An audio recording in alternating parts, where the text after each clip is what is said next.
bersama Harvest Vineyard pada siang hari ini. Kita bersyukur karena Tuhan begitu baik sehingga diberi kesempatan kepada kita pada siang hari ini kita menikmati firman Tuhan bersama Harvest Vineyard Jakarta pada siang hari ini. Mari kita baca firman Tuhan bersama-sama di dalam kitab Kejadian pasal yang ketiga ayat 1 sampai ayat 6 saja. Kitab Kejadian pasal 3 ayat 1 sampai 6. Saya baca bagi saudara. Saya dikatakan, manusia jatuh dalam dosa, adapun ular ialah yang paling cerdik dari segala binatang di darat yang dijadikan oleh Tuhan Allah. Ular itu berkata kepada perempuan itu, tentulah Allah berfirman, semua pohon dalam taman ini jangan kau makan buahnya, bukan?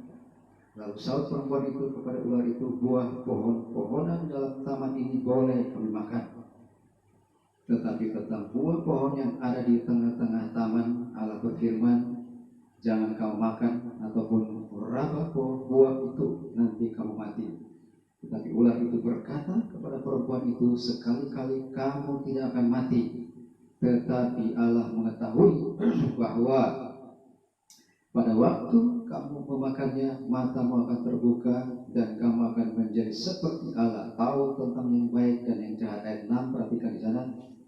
Firman Tuhan berkata, perempuan itu melihat bahwa buah pohon itu baik untuk dimakan dan sedap kelihatannya. Lagi pula pohon itu menarik hati karena memberi pengertian. Lalu dia mengambil dari buahnya dan dimakannya dan diberikannya juga kepada suaminya yang bersama-sama dengan dia, dan suaminya pun memakannya. Demikian firman Tuhan. Berbahagialah kita yang baca dan merenungkan firman Tuhan pada siang hari ini. Saudaraku yang dikasihi Tuhan Yesus Kristus, kita tahu bersama bahwa kalau kita bicara tentang godaan atau cobaan, merupakan peristiwa yang sangat menarik untuk kita cermati bersama. Kenapa? Karena gara-gara godaan manusia hidup dalam ketidakpastian. Gara-gara godaan suasana hubungan yang begitu baik antara manusia dan istrinya bersama Allah terganggu. Gara-gara godaan, saudaraku, manusia akhirnya menjadi jauh dari Tuhan. Akhirnya harus menerima hukuman yang akan kita bahas bersama-sama pada siang hari ini. Saudaraku yang kasih, kalau kita lihat dalam kitab Kejadian pasal 3 ini menarik perhatian oleh karena godaan yang pertama kali yang dilakukan oleh iblis yang menyerupai ular bisa berbicara kepada Adam dan Hawa, sehingga dengan tipu muslihatnya dia berhasil menggoda manusia dan akhirnya Hawa dan suaminya jatuh dalam dosa. Nah, pada siang hari ini izinkanlah saya untuk membahas beberapa pasal dalam kitab Kejadian, karena kitab Kejadian ini merupakan awal di mana ada penciptaan Allah terhadap alam semesta dan manusia, dan bagaimana manusia itu jatuh dalam dosa pada awal asal muasalnya. Itu sebenarnya kalau kita perhatikan di dalam kitab Kejadian pasal yang ketiga ini menarik. Saya baca pasal 3 ayat 6 saya lagi. Jangan dikatakan perempuan itu melihat bahwa buah pohon itu baik untuk dimakan dan sedap kelihatannya. Lagi pula dikatakan menarik, pohon itu menarik hati karena memberi pengertian. Jadi kita perhatikan di sini ada beberapa hal penting yang menarik bagi saya adalah bisa dikatakan perempuan itu melihat bahwa pohon itu baik untuk dimakan. Kemudian bisa dikatakan baik untuk dimakan dan sedap kelihatannya, dan yang terakhir adalah menarik hati. Kalau kita perhatikan bahwa yang namanya godaan adalah biasanya menarik perhatian. Oleh karena itu, sharing saya pada siang hari ini adalah kita akan mencermati bersama ada 7 model godaan yang terjadi, yang diperhadapkan oleh seorang hamba Tuhan.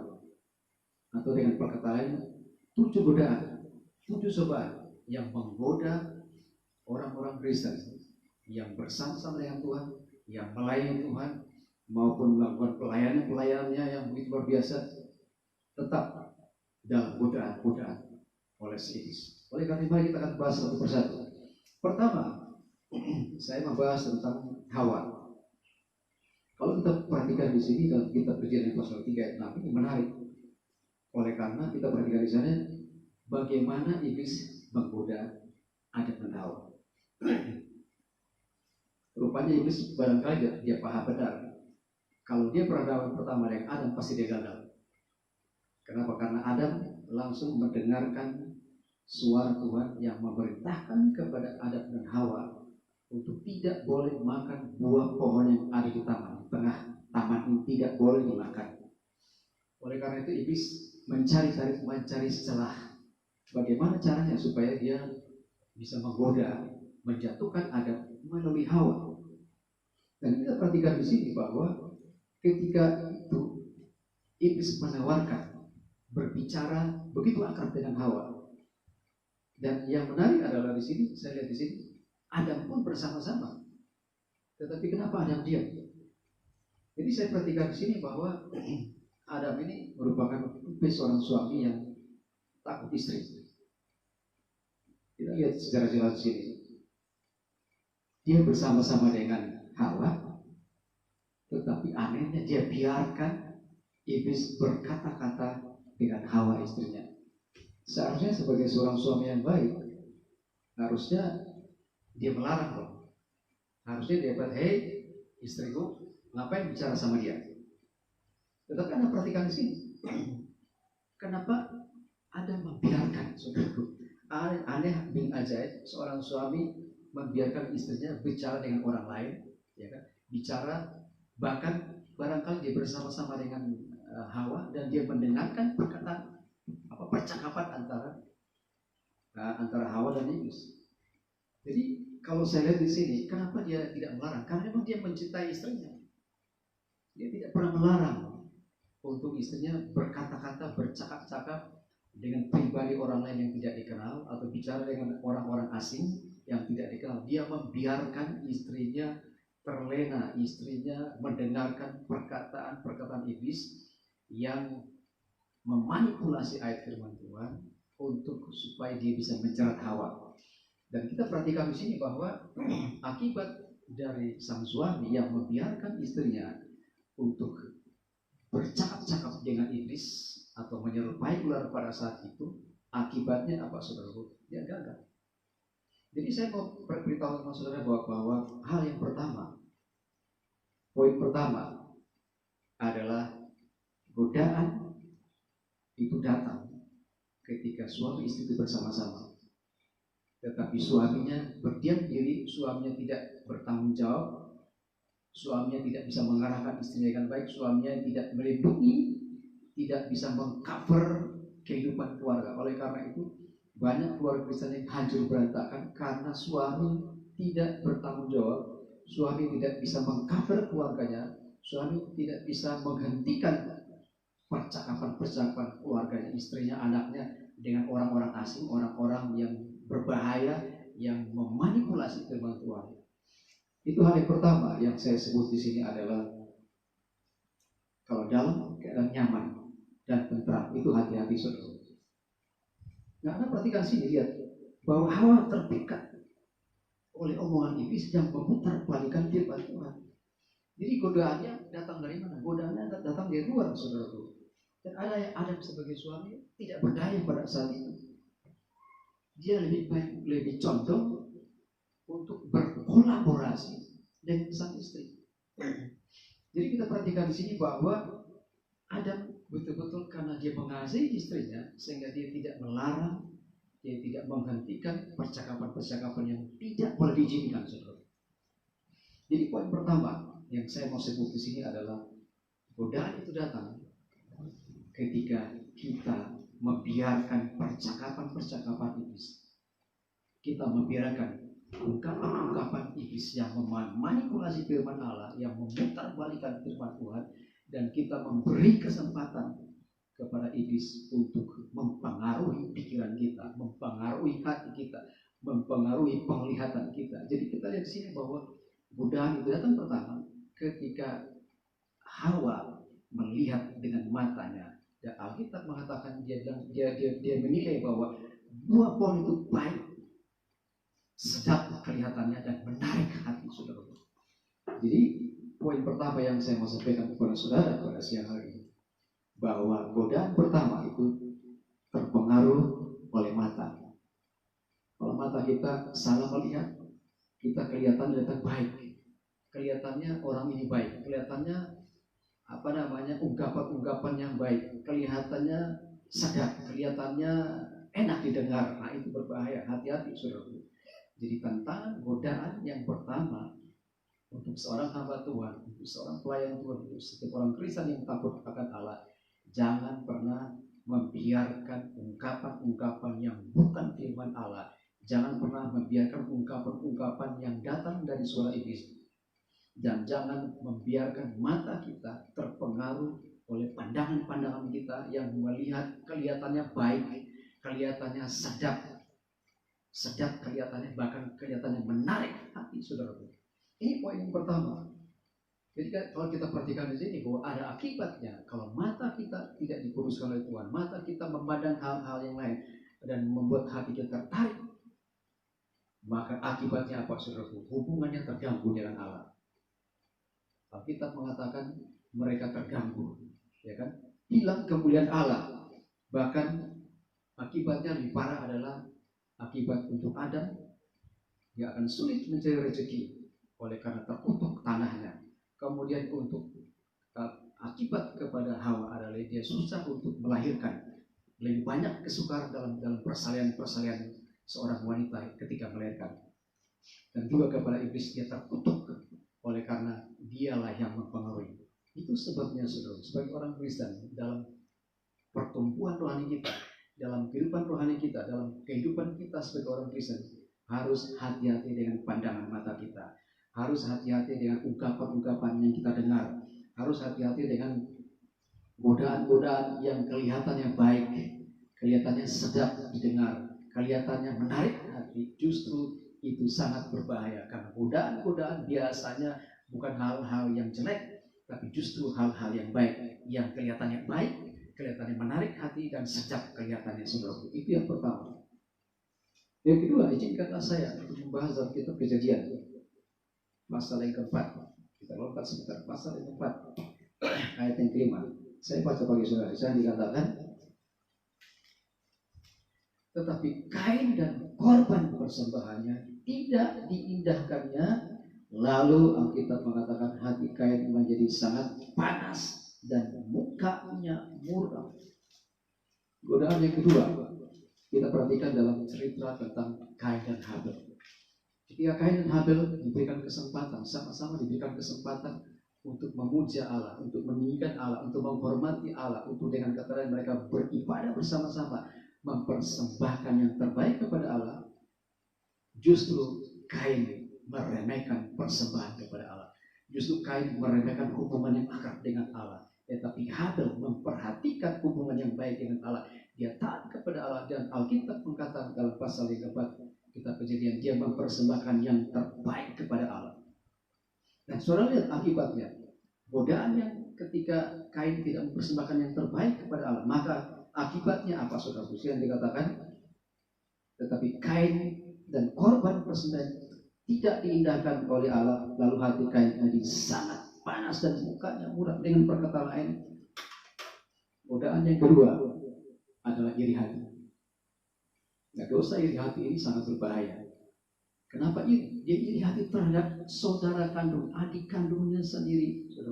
Karena adik kandungnya sendiri berhasil mempersembahkan yang terbaik kepada Allah. Padahal dua-dua orang ini punya kesempatan yang sama, punya harta yang sama, punya posisi yang sama di hadapan Allah untuk memberi yang terbaik kepada Allah, untuk mempersembahkan kepada Allah. Atau dengan perkataan lain, Allah memberikan kesempatan kepada dua pribadi ini untuk menyembah Allah dengan sikap hati yang benar.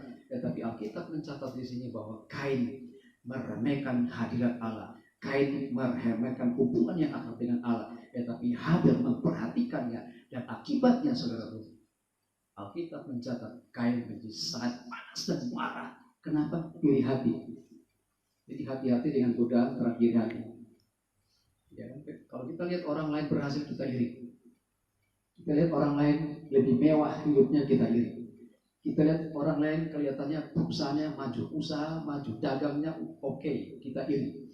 Nah, ini godaan-godaan bagi seorang hamba Tuhan, godaan-godaan bagi seorang Kristen yang baik, yang sejati. Hati-hati terhadap dosa iri hati yang tidak mau kalah. Kalau kita kayak di sini, dia merasa super, dia merasa dia abang, adiknya nggak boleh lebih dari dia. Jadi banyak kehidupan orang Kristen seperti ini, yang tidak mau merasa lebih. Harus dia yang lebih dari orang lain, nggak boleh orang lain yang lebih. Kalau orang lain lebih, dia akan iri hati, dia akan cari jalan. Bahkan Alkitab mencatat cerita dalam kejadian ini, dalam pasal 4 ini kita dapati bahwa akhirnya saudaraku, Kain membunuh adik kandungnya sendiri. Anda perhatikan, dosa pembunuhan terjadi oleh karena godaan iri hati. Pertama, iri hati, tidak mau disayangi, tidak mau berasa lebih, orang lain tidak boleh lebih dari dia. Itu sebabnya hati-hati dengan kehidupan keresahan kita, hati-hati dengan kehidupan hamba Tuhan. Kalau dia mulai iri hati pada orang lain, hamba Tuhan yang lain lebih maju, lebih bertumbuh, lebih berkembang, lebih maju jemaatnya, lebih besar jemaatnya, lebih berkembang pelayanan. Kita mendoakan hamba Tuhan tersebut supaya dia maju dan berkembang. Tidak perlu kita iri hati. Kenapa kita iri hati, saudara? Karena kita tidak tahu apa yang harus kita kerjakan. Saya beritahu sama saudara, kenapa orang iri hati kepada teman kita? Kenapa kita iri hati kepada saudara kita? Kenapa kita iri hati kepada tetangga kita? Kenapa kita iri hati kepada teman sepelayan kita? Oleh karena kita tidak melakukan yang terbaik bagian kita. Kita tidak mau tahu dengan apa yang kita kerjakan. Kalau kita mau tahu dengan apa yang kita kerjakan, dengan perkataan yang kita fokus apa yang kita kerjakan, pelayanan kita kecil, besar, sedang, kita fokus mengerjakan dengan tekun dan setia, itu sangat berharga di mata Allah. Itulah cara untuk menghindar itu supaya kita tidak terlibat dalam godaan iri hati. Fokus kepada pelayanan yang Tuhan berikan kepada saudara, fokus kepada pekerjaan Tuhan yang Tuhan percayakan kepada saudara, fokus kepada apa yang kita kerjakan. Kelihatannya kecil, sederhana, tidak diketahui orang lain, kelihatannya orang lain meremehkan, tapi saya beritahu sama saudara, kalau saudara fokus, saudara mengerjakan dengan tekun, Allah menghormati saudara, Allah menghargai saudara. Itu caranya untuk menghindar dari iri hati. Sekali lagi saya katakan kepada saudara, orang yang iri hati artinya orang yang tidak mampu mengerjakan pekerjaannya sendiri. Kalau kita sibuk dengan melakukan pekerjaan kita sendiri, kita tidak akan iri hati kepada orang lain. Oleh karena itu, hati-hati sebagai hamba Tuhan, sebagai anak Tuhan, sebagai orang Kristen yang takut akan Allah. Hindari yang namanya iri hati, hindari yang namanya persaingan dalam pelayanan, persaingan dalam usaha, persaingan dalam bisnis yang tidak baik. Mari kita kerjakan segala sesuatu, kita bertanggung jawab dengan cara fokus apa yang kita kerjakan. Kalau kita fokus dengan apa yang kita kerjakan, yang namanya godaan iri hati pasti kita terlepas. Kenapa? Karena kita tidak sempat mikirin orang lain, kita tidak sempat mikirin pekerjaan orang lain, tapi kita memikirkan apa yang kita kerjakan. Kita fokus, kita punya planning yang baik, kita punya rencana yang baik, dan kita kerjakan dengan begitu rapi sehingga tidak ada waktu lagi untuk utak-atik keberhasilan orang lain. Tidak ada waktu lagi untuk otak-atik orang-orang yang berhasil kelihatannya. Kita fokus pada pekerjaan kita walaupun sederhana kecil, tetapi kita mengerjakannya dengan tekun dan pada waktunya dia akan jadi besar. Jadi poin kedua, saudaraku, iri hati ini, saudaraku, artinya kita tidak menghormati Allah. Iri hati artinya kalau kita perhatikan, Kain bersikap kurang ajar kepada Allah. Akibat iri hati dia mengucap, dia tidak menghormati Allah, dan dia tidak sungguh-sungguh mengabaikan semua perintah-perintah dari Allah. Atau dengan kata lain, Kain sangat egois dalam hidupnya. Mari kita jadi orang Kristen yang jangan egois, saudaraku, yang tidak peduli kepada apa yang Allah sedang kerjakan dalam hidup kita. Mari kita peduli kepada apa yang sedang Allah percayakan kepada kita. Kita kerjakan dengan tekun dan setia, saudaraku. Akibatnya, saudara, supaya akibat, kalau kita perhatikan akibat dari Kain sangat mengerikan. Dia terkutuk hidupnya, jauh dari hadirat Allah, tersembunyi dari hadapan Allah. Kalau kita iri hati, saudaraku, ini 3 hal akan kena dalam kehidupan kita. kita terkutuk. Yang kedua, kita jauh dari hadirat Allah. Dan yang ketiga, kita tersembunyi dari hadapan Allah. Artinya berkat-berkat Tuhan atau semua berkat-berkat, setiap rencana-rencana Allah yang sudah Allah tetapkan, Allah rencanakan bagi kita, lama-lama bisa hilang lenyap oleh karena hidup kita terkutuk, kita jauh dari hadirat Allah, dan kita tersembunyi di hadapan Allah. Jadi hati-hati dengan godaan yang namanya kita iri hati kepada orang lain, sama seperti yang dilakukan oleh Kain terhadap adiknya sendiri Habel. Yang ketiga, mari kita lihat dalam kitab Kejadian pasal 6. Kita lompat lagi, kita terus lagi. Pasal 6 ayat yang ketiga, saya baca bagi saudara. Misalnya dikatakan, berfirmanlah Tuhan, Rohku tidak akan selama-lamanya tinggal di dalam manusia, karena manusia itu adalah daging, tetapi umurnya akan 120 tahun. Ayat yang kedua, saya baca. Maka anak-anak, Alkitab mengatakan ini, maka anak-anak Allah melihat bahwa anak-anak perempuan manusia itu cantik-cantik, lalu mereka mengambil istri dari antara perempuan-perempuan itu, siapa saja yang disukai mereka. Lalu berfirmanlah Tuhan, Rohku tidak akan tinggal selama-lamanya tinggal di dalam manusia, karena manusia itu adalah daging, tetapi umurnya akan 120 tahun saja. Yang ketiga, godaan hamba Tuhan. Yang ketiga, godaan orang Kristen. Yang ketiga, godaan untuk kita bertumbuh dalam Tuhan. Yang ketiga adalah tertarik kepada kecantikan anak-anak manusia. Apa bedanya di sini anak-anak Allah dan anak-anak manusia?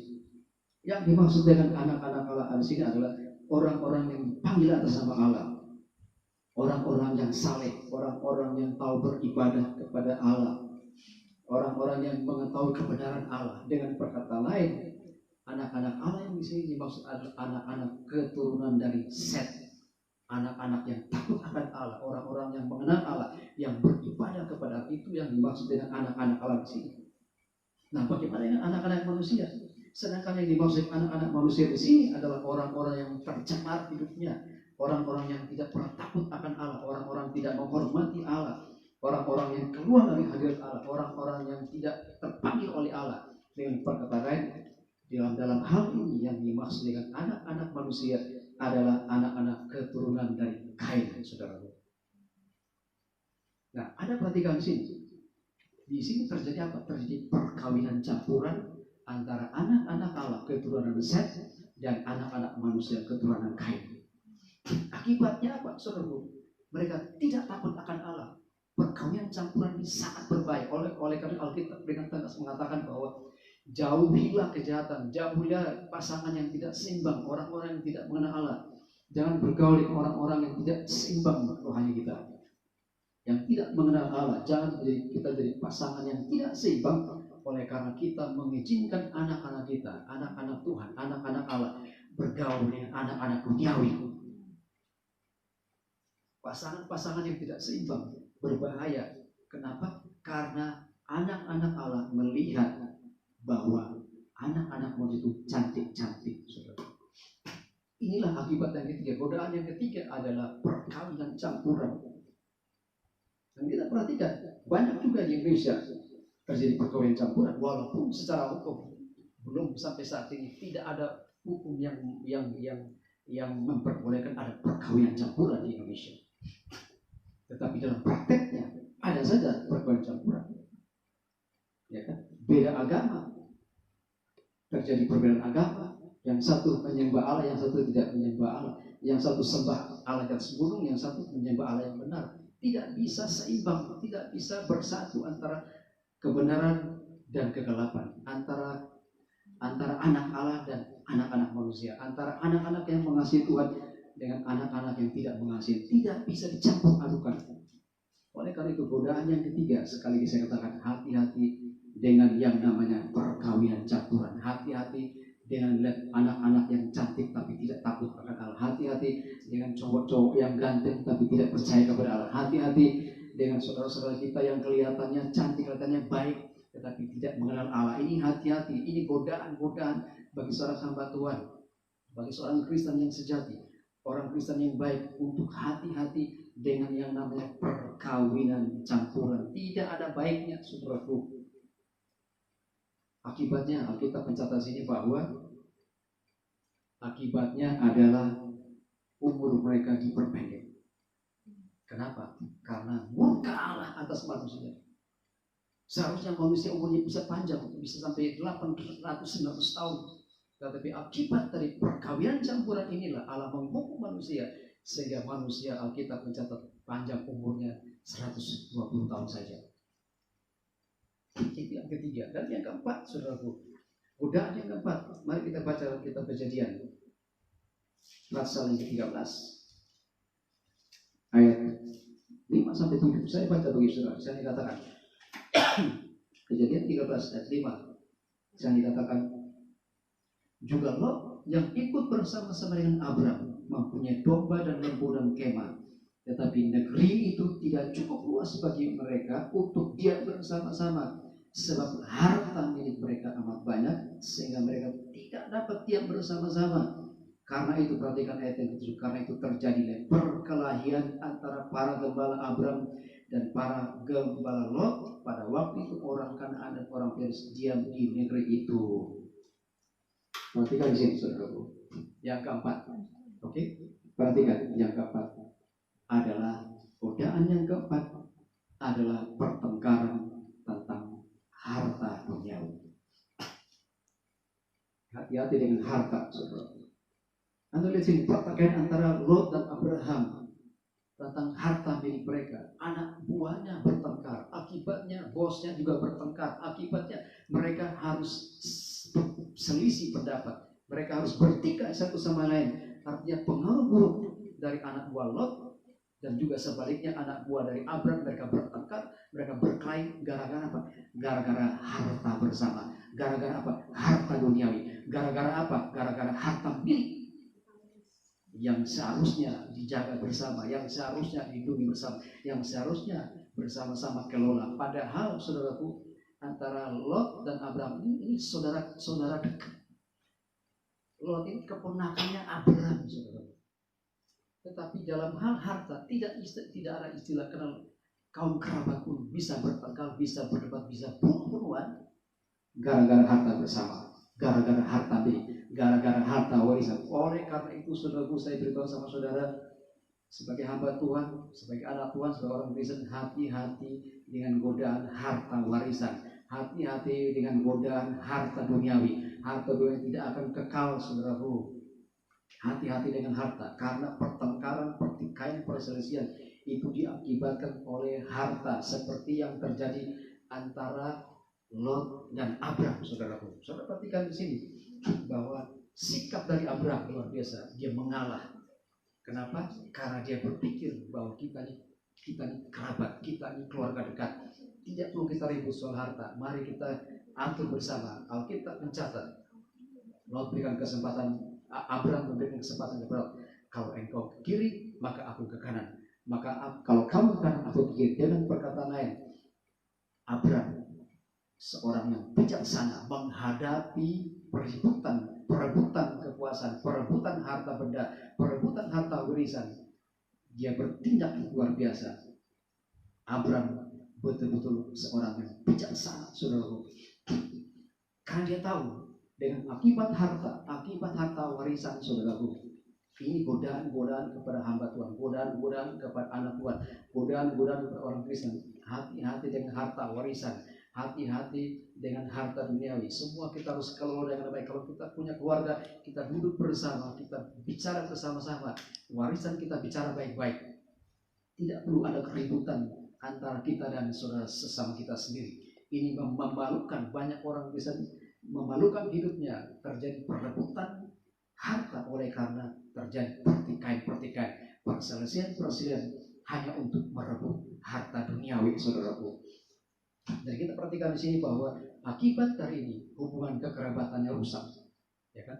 Akibat kekerabatan atau akibat hubungan kekeluargaan antara Lot dan Abram itu rusak.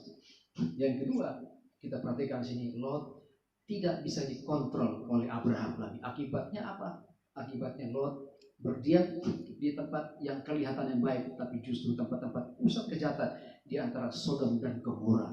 Dan akibatnya, saudaraku, Lot mengalami hal yang tidak mengenapa, istri jadi tiang tiang garam, yang dia harus melarikan dia, menyelamatkan diri. Oleh karena ancaman kutukan dari Tuhan menghancurkan kota Sodom dan Gomora, saudara. Itu yang keempat. Yang kelima, mari kita perhatikan godaan yang kelima dalam kitab Kejadian pasal 16. Saya baca bagi saudara ayat 2 sampai ayat 4. Kitab Kejadian 16 ayat 2 sampai 4. Saya baca bagi saudara. Saya kata, berkatalah Sarai kepada Abram, engkau tahu Tuhan tidak memberi aku melahirkan anak. Karena itu baiklah hampiri hambaku itu mungkin oleh dialah aku dapat memperoleh seorang anak. Dan Abram, perhatikan sana. Abram mendengarkan perkataan Sarai. Jadi Sarai istri hamba itu mengambil Hagar hambanya orang Mesir itu, yakni ketika Abram telah 10 tahun tinggal di tanah Kanaan. Lalu dikatakan sini memberikannya. Siapa yang berikan?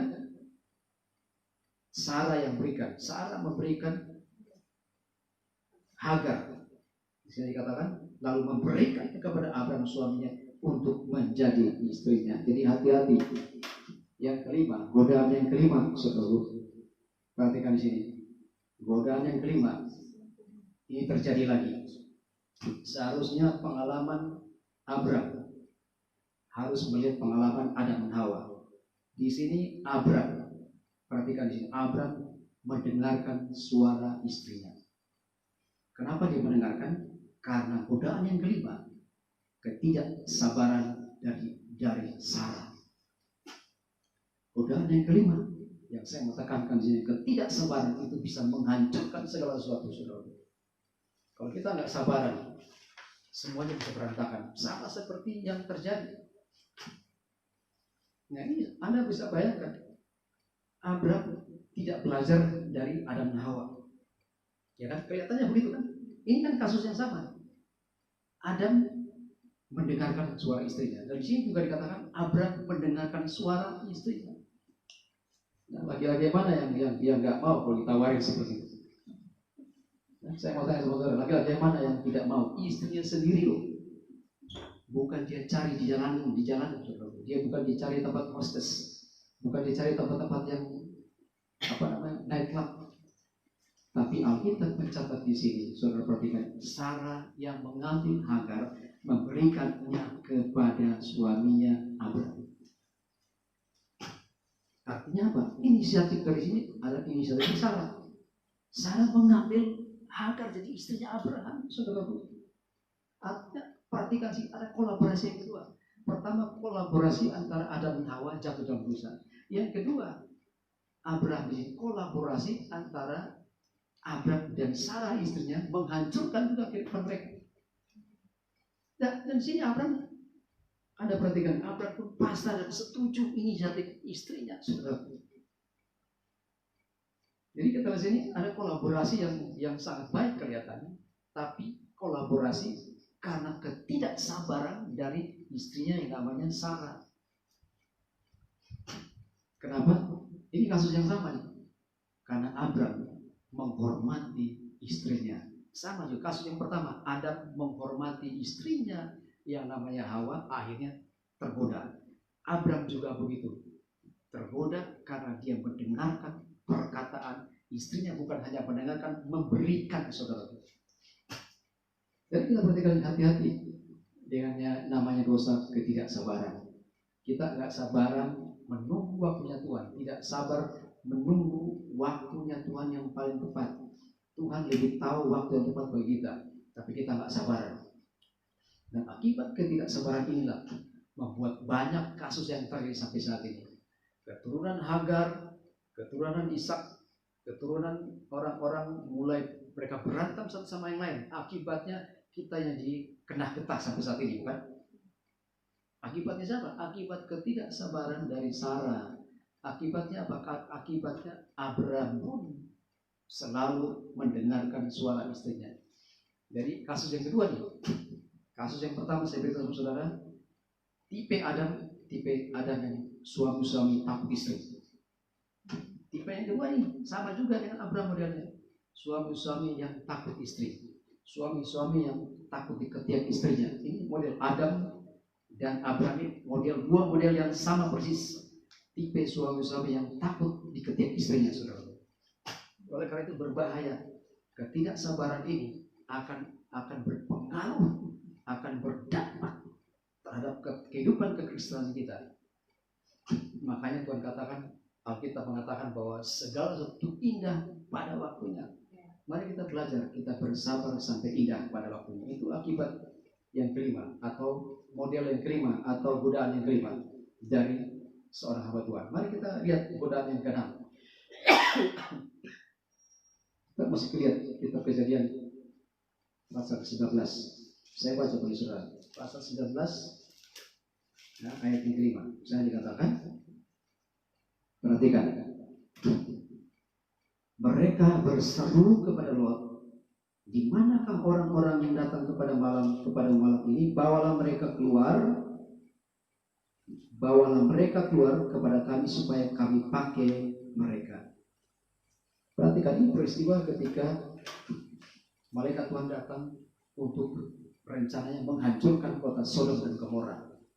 Dan kita perhatikan di sini bahwa dalam hal ini dosa Sodom dan Gomora sangat memakan hati Allah. Oleh karena itu Allah mengutus dua malaikatnya untuk menyelidiki apa yang sedang terjadi atas kota Sodom dan Gomora. Anda perhatikan, godaan yang keenam yang mengerikan saat ini adalah LGBT, dosa immorality, dosa seks sesama jenis. Dan kita perhatikan, kasus ini sudah banyak terjadi juga di Indonesia. Kenapa terjadi, saudara? Karena ini Sodom dan Gomora, kehidupan immorality, tidak bermoral, saudara. Ini sama dengan menghujat Allah, ini sama dengan tidak menghormati Allah, ini sama dengan menfitnah Allah, ini sama dengan tidak sama sekali menghormati hadirat Tuhan, tidak menghormati aturan-aturan Allah, tidak menghormati hukum-hukum Allah, menghina ciptaan Allah.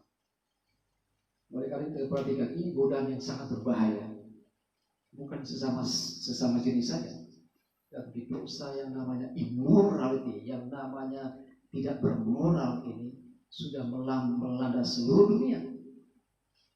Bahkan ada negara yang memberkati pria dan pria, wanita dan wanita jadi suami istri. Mengerikan, saudara. Dan kita perhatikan begitu banyak orang di Indonesia pun yang hidup bersama, laki-laki dan laki-laki, perempuan dan perempuan. Ini menghujat Allah, ini menghina ciptaan Allah, saudara. Ini hati-hati, ini godaan-godaan yang sedang terjadi bagi seorang hamba Tuhan, bagi seorang pelayan Tuhan, bagi seorang Kristen yang sejati, bagi kehidupan Kristenan, supaya kita jangan terlibat yang namanya LGBT, yang namanya lesbi dan gay. Hati-hati, saudaraku, ini godaan-godaan yang sedang terjadi. Dosa moral, immoral ini sangat menghancurkan bangsa kita, saudaraku. Dengan kata lain, manusia melawan Allah, manusia menghina ciptaan Allah, dan tidak peduli kepada agama, tidak peduli kepada ibadat, tidak peduli lagi kepada tuntutan Allah. Itu dosa. Akibatnya apa, saudaraku? Tuhan menghukum Sodom dan Gomora, terkutuk, saudaraku. Bahkan istri Lot menjadi tiang garam, dan Lot harus lari tunggang langgang, harus lari melarikan diri untuk menyelamatkan dirinya, karena Sodom dan Gomora dikembalikan oleh Allah. Allah menghukum, mengutuk, menghancurkan Sodom dan Gomora. Kita berdoa supaya jangan sampai ada kota di Indonesia yang kena seperti ini. Kita sungguh-sungguh berdoa, karena Allah tidak menginginkan yang namanya dosa immorality, LGBT terjadi di Indonesia. Dan akibat yang ketujuh, atau maksud saya adalah model godaan yang ketujuh yang terakhir, kita akan lihat, saya akan bahas secara sekilas di dalam kitab Kejadian pasal 25. Ya, kita lompat lagi. Pasal 25 ayat 31 sampai 34. Saya baca bagi saudara. Pasal 25 ayat 31 sampai 34. Di sana dikatakan, tetapi kata Yakub, jualah dahulu kepadaku hak kesulunganmu. Saud sebentar lagi aku akan mati. Apakah gunanya bagiku hak kesulungan itu. Kata Yakub, bersumpahlah dahulu kepadaku, maka bersumpahlah ia kepada Yakub, dan dijualnyalah hak kesulungannya kepadanya. 34. Lalu Yakub memberikan roti dan masakan kacang merah itu kepada Esau. Ia makan dan minum, lalu berdiri dan pergi. Demikianlah Esau memandang ringan hak kesulungan. Yang pertama. Yang kedua, kita lihat pasal 27 ayat 5 sampai 8. Saya baca sekaligus. Yang dikatakan, tetapi Ribka mendengarkannya ketika Ishak berkata kepada Esau anaknya setelah Esau pergi kepada memburu seekor binatang untuk dibawanya kepada ayahnya. Berkata Ribka, perhatikan, berkata Ribka kepada Yakub anaknya, telah ku dengar ayahmu berkata kepada Esau kakakmu, bawalah bagiku seekor binatang buruan dan olahlah bagiku makanan yang enak, supaya aku makan dan supaya aku memberkati engkau di hadapan Tuhan sebelum aku mati. Maka sekarang anakku, dengarkanlah perkataanku. Nah ini perhatikan, ini kolaborasi antara anak dan mama. Perkataan seperti yang kuberitakan kepadamu, pergilah ke tempat kambing domba kita, ambillah dari sana 2 anak kambing yang baik, maka aku akan mengolahnya menjadi makanan yang enak bagi ayahmu seperti yang digemarinya. Perhatikan yang terakhir, godaan yang terakhir, tantangan yang terakhir, cobaan yang terakhir bagi seorang hamba Tuhan sebagai pelayan Tuhan dan juga sebagai orang Kristen. Perhatikan, perebutan hak kesulungan antara anak kembar Esau dan Yakub. Kalau kita perhatikan sini, niat itu ada dalam dirinya si Yakub. Niatnya apa? Niat itu menipu. Ini kena pasal 378 KUHP, ancaman hukumannya 4 tahun saudara di Indonesia. Nggak ada bisa bayangkan saudara, niat penipuan demi penipuan yang dilakukan oleh yang namanya siapa namanya? Namanya Yakub. Kenapa? Karena dia suka hak kesulungannya. Apa itu hak kesulungan? Hak kesulungan itu hak yang dimiliki oleh seorang anak sulung dan hak sebagai imam dari seluruh keluarganya. Itu hak kesulungan. Dengan kata lain, hak kesulungan itu hak yang diberikan otoritas oleh Allah kepada anak yang pertama, anak yang sulung. Sebagai apa? Sebagai pemimpin. Jadi hak kesulungan itu bicara tentang kepemimpinan dalam keluarga. Nah, Anda bisa bayangkan. Jadi si kembar yang namanya Esau ini, dia memberikan hak kesulungan. Dia memberikan hak sebagai seorang pemimpin yang seharusnya bertanggung jawab untuk mengelola keluarganya, untuk mengatur keluarganya di hadapan Allah sebagai imam. Ya kan, dia sebagai imam yang memiliki otoritas Allah, dia tidak herokan semuanya itu. Dia meremehkan otoritas yang diberikan oleh Allah sebagai seorang pemimpin dan keluarganya. Dia berikan kepada adiknya hanya gara-gara roti dan secangkir apa? Kacang merah. Secangkir sup kacang merah, saudara. Saudara perhatikan sini. Demikian juga, jadi kalau orang yang memiliki hak kesulungan, dia sebagai seorang pemimpin dan keluarga, dan perhatikan saudaraku, harta warisannya dia lebih 2 kali lipat dari semua orang yang ada.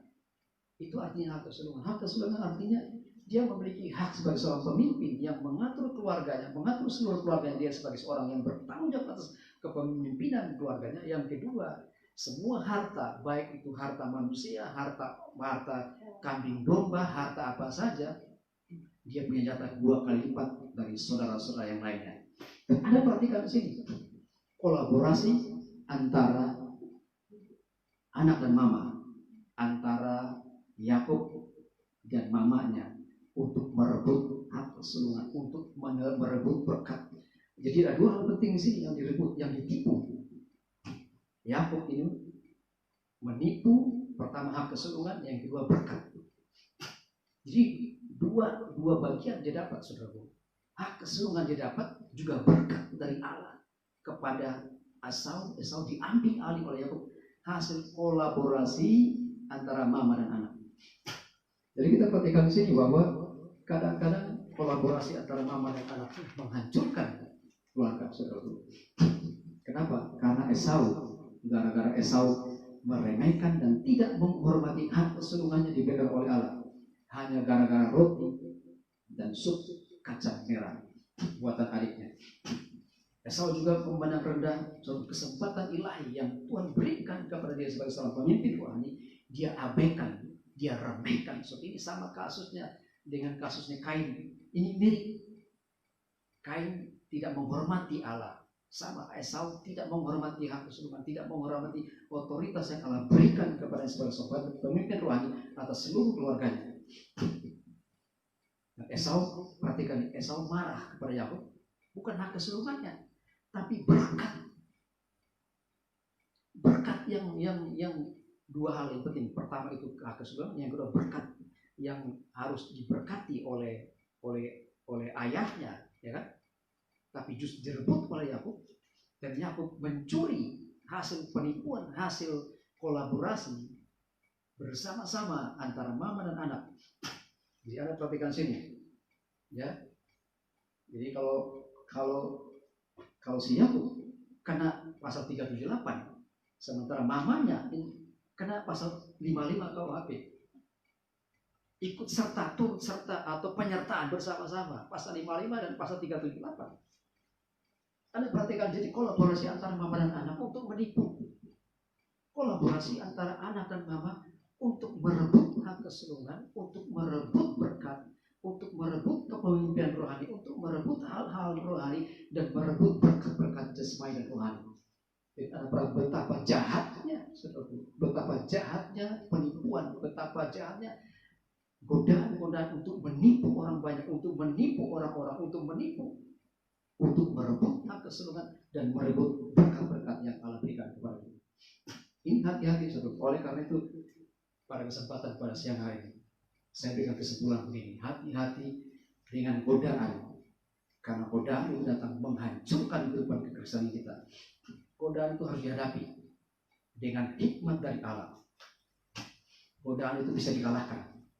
Godaan itu bukan momok yang harus ditakuti. Godaan itu hal yang biasa. Alkitab mencatat dalam 1 Korintus 10 ayat 13 yang dikatakan bahwa pencobaan dari kaum biasa adalah pencobaan yang biasa, yang ketika kita akan menghadapinya, Allah akan memberikan jalan keluar kepada kita sehingga kita cakap menanggungnya. Oleh karena itu, godaan-godaan, tantangan-tantangan, cobaan-cobaan yang kita alami itu merupakan tantangan, cobaan, godaan yang biasa-biasa saja. Oleh karena Allah itu setia, dan Alkitab mencatat 1 Korintus 10 ayat 13 mencatat bahwa Allah itu setia dan dia tidak akan memberikan cobaan, dia tidak akan memberikan godaan melebihi kekuatan kita, dan pada waktu kita menghadapinya, Allah akan memberikan kita jalan keluar sehingga kita mampu menanggungnya, kita mampu menyelesaikannya. Oleh karena itu, saudara, pada kesempatan pada siang hari ini, hati-hati, sekali lagi, hati-hati kepada 7 godaan. Yang pertama adalah hati-hati dengan mata kita melihat sesuatu yang kelihatannya baik dan sedap, menarik hati. Kita harus, itu jadi warning bagi kita. Dan yang kedua, kita harus hati-hati dengan sikap iri hati. Iri hati seperti Kain dan Habil yang iri hati kepada adiknya. Karena kenapa iri hati? Karena dia tidak mampu mengerjakan tugasnya dengan baik. Dan yang ketiga, hati-hati dengan kemolekan, kecantikan duniawi. Orang-orang yang tidak mengenal Allah, kelihatannya cantik, kelihatan yang baik. Akhirnya kita tergoda, kita memberikan anak-anak kita untuk kawin campuran, perkawinan antara anak-anak Allah dan anak-anak manusia. Ini melukai hati Allah, ini akan menghancurkan kehidupan Kristen kita ke depan. Dan yang keempat, kita harus hati-hati dengan harta duniawi, hati-hati dengan harta warisan. Kalau punya masalah warisan, datang duduk bersama. Kalau saudara punya masalah hukum, datang kepada kami bisa selesaikan masalah hukum.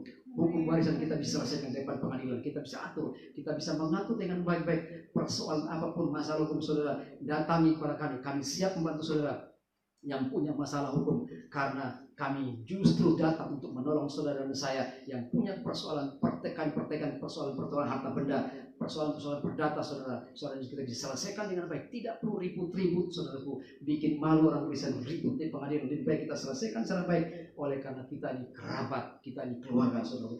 Dan yang kelima saudaraku, kita harus hati-hati dengan ketidaksabaran, sama seperti pengalaman Sarah. Jangan kita lakukan untuk kesekian kali dalam kehidupan kita. Cukup Sarah saja yang melakukannya. Kemudian hati-hati yang keenam adalah godaan, yang keenam adalah disebut dengan dosa immorality, LGBT, berbahaya. Tidak bisa, kita tidak punya kompromi yang namanya LGBT. Kita tolak dalam nama Tuhan. Dan yang terakhir, hati-hati dengan hak kesulitan, hati-hati dengan potensi yang Tuhan berikan kepada kita. Kita harus hormati, kita harus hargai. Sama seperti Tuhan berfirman kepada Hagar untuk Hagar melaksanakan tugas yang baik. Jangan seperti Kain yang hancur-hancur. Jangan seperti Esau yang meremehkan hak kesulungannya. Akibatnya, saudaraku, dia yang sendiri yang merasakannya. Oleh karena pada siang hari ini saya beritahu sama saudara, mari kita datang kepada Allah dan lawanlah iblis. Kalau kita mau kalahkan godaan, satu syarat, kita tunduk kepada Allah, lawanlah iblis, maka iblis akan lari daripada kita. Dengan perkataan lain, Tuhan menjamin kepada kita, Dia menyertai kita ketika kita menghadapi tantangan, menghadapi godaan apapun. Jangan takut, bersama-sama dengan Allah kita mampu melakukan perkara-perkara besar, karena Allah tidak pernah memberikan cobaan, memberikan godaan melebihi kekuatan kita. Sebab pada waktu kita diberikan kesempatan untuk menghadapi cobaan tantangan, Alkitab mengatakan Allah itu setia dan Dia selalu memberikan jalan keluar kepada kita untuk menghadapi segala tantangan dan godaan apapun yang kita hadapi. Tuhan Yesus memberkati saudara dan saya. Amin.